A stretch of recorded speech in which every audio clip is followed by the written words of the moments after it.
Hi guys, today we're going to talk about future tenses.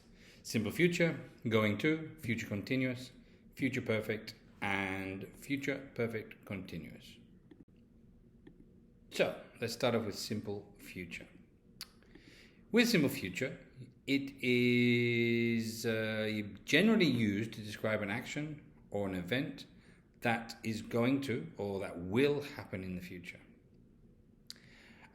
There are also other uses, for example, predictions, spontaneous decisions happening now, promises, offering suggestions, and also giving orders. And I'll give you an example for some of them in a minute. But when you are making a will sentence, a future sentence, you always use it with a subject, will, and then an infinitive. Now, if you wanted to make it negative, you would use won't. And then if you want to make it with a question, then there's an aspect of here that you will use. So you change will around with the subject, or shall around with the subject. Now, you only use shall, okay, for questions with the subject I or the subject we. Will and shall means exactly the same. But it's a crazy phenomena that we use another word, shall, for only I and we in the English language. And remember, the negative is won't. So you say, I will go to the store tomorrow, is your positive. Your negative is, I won't go to the store tomorrow. Here's a little diagram to show you that it is just a future action in the future happening. Let's talk about the predictions of will. Yes, you can use it to predictions of will when there's no specific evidence, it's just your ideas. Yes. I will win the competition tomorrow. But what's the competition? Oh, I don't know, but I will win it. There's no evidence that you've competed before and so forth. A spontaneous decision. I will go to the toilet now because I need to. It's a decision that you've made in your brain right now, and you would use will. You can also use it for a promise, offering suggestions, and also giving orders. For example, giving orders. You will eat your spaghetti. You will eat your spinach. Okay? But let's just focus back. Future simple or simple future is will, at the end of the day, is used for describing actions or events that will happen in the future. Going to. Going to is to express plans, intentions, or predictions for the near future. And that's the key here. Going to is used to express plans in the future, intentions in the future, or predictions. And it is formed by using am, is, or are.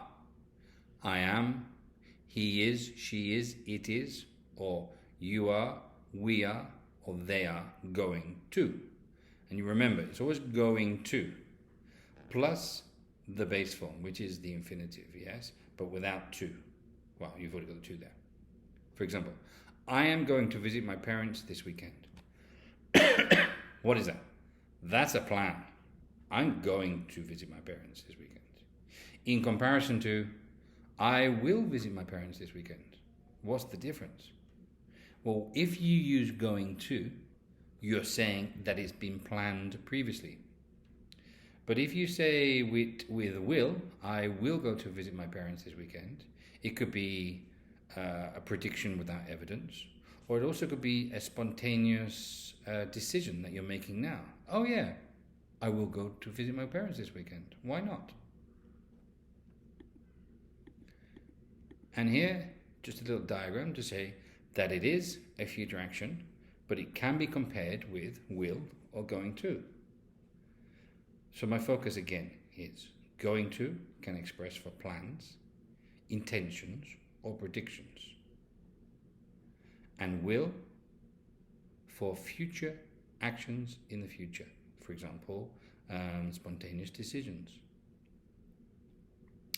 Also predictions. But what's the difference between will prediction and going to prediction? Well, going to prediction means that you have some evidence.